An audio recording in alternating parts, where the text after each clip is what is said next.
અંતર સદીઓનું હોય તો પણ સંબંધોની ડોર ક્યારેય તૂટતી નથી, કારણ કે સંસ્કૃતિ માત્ર પરંપરા નથી, એ તો પેઢીઓથી વહેતી ઓળખ છે. પ્રધાનમંત્રી શ્રી નરેન્દ્રભાઈ મોદીની દૂરંદેશી વિચારધારાએ આ સાંસ્કૃતિક વારસાને નવી ઉર્જા અને નવી ઓળખ આપી છે, જેના પરિણામે સોમનાથની આસ્થા અને તામિલનાડુની સંસ્કૃતિ સદીઓ પછી ફરી એકવાર એક જ સૂરમાં ગૂંજી ઉઠ્યા છે. આવો જોઈએ સૌરાષ્ટ્ર તમિલ સંગમમની પ્રેરણાદાયી ગાથા, જ્યાં સંસ્કૃતિઓનો સંગમ માત્ર કાર્યક્રમ નહીં, પરંતુ રાષ્ટ્રની આત્માને વધુ મજબૂત બનાવનાર મહાસંગમ સાબિત થયો છે.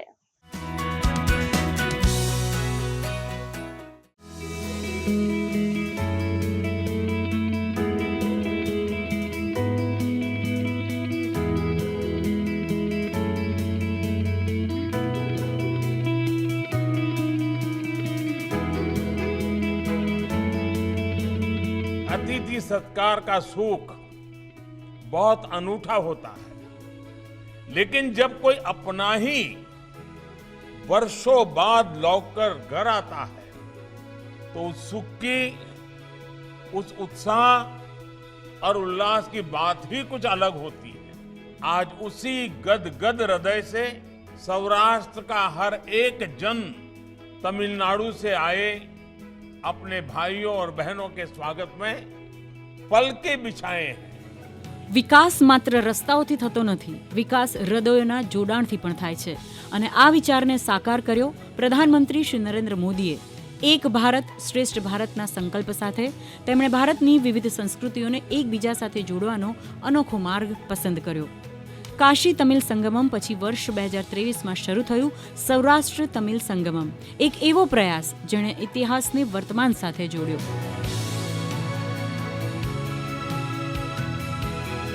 हजारों साल पहले मुगलाई लोग ने हिंदुस्तान के ऊपर, पर्टिकुलरली सोमनाथ के ऊपर आक्रमित किया, लूट मार किया है.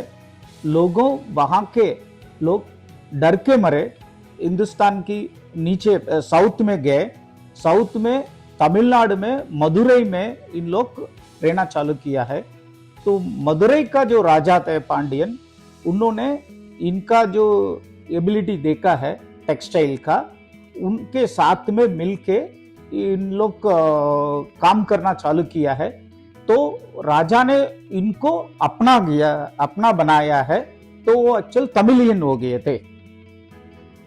3000થી વધુ સૌરાષ્ટ્રીયન તમિલો સોમનાથની ધરતી પર પહોંચ્યા.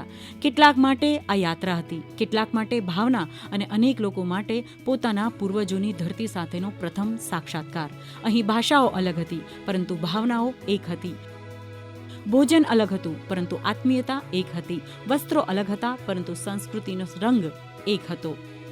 ये जो सौराष्ट्र तमिलियन को अपना कल्चर दिखाने के लिए मोदी जी ने उनको सौराष्ट्र में लेके आए, एक संगमम किया था. ये काम हजारों सालों से किसी ने नहीं सोचा था, लेकिन मोदी जी ने सोचा था, उसका संगमम करवाया है. एक भारत श्रेष्ठ भारत का इससे ज्यादा उदाहरण क्या हो सकता है. તમિલનાડુની ધરતી પર વસેલા આ સૌરાષ્ટ્રવાસીઓએ પોતાની ભાષા, પરંપરા, સંસ્કૃતિ અને ઓળખને જીવંત રાખી. તેમના માટે સોમનાથ માત્ર એક મંદિર નહોતું, પરંતુ પૂર્વજોની યાદો સાથે જોડાયેલી એક ભાવના હતું. तमिलनाडु से जो भी सौराष्ट्रीय तमिल लोग आए थे, उनको रोज दर्शन किया गया था सोमनाथ जी का, और इसमें हर रोज सोमनाथ जी का दर्शन, कल्चरल प्रोग्राम, हर तरह का एक दूसरे का मिलन का एक माहौल बनाया गया था. तो ये चीज़ किसी ने आज तक सोचा नहीं गया था. मोदी जी सर ने इसको सोच के हम तमिल लोगों को एक गौरव प्रमाण एक प्रोग्राम किया गया था. बहुत अच्छा लगा हमको. सौराष्ट्र लोग जो बहुत सालों के पहले एक गुजरात के रहवासी थे, वो लोग उस ज़माने में वहाँ चले गए थे.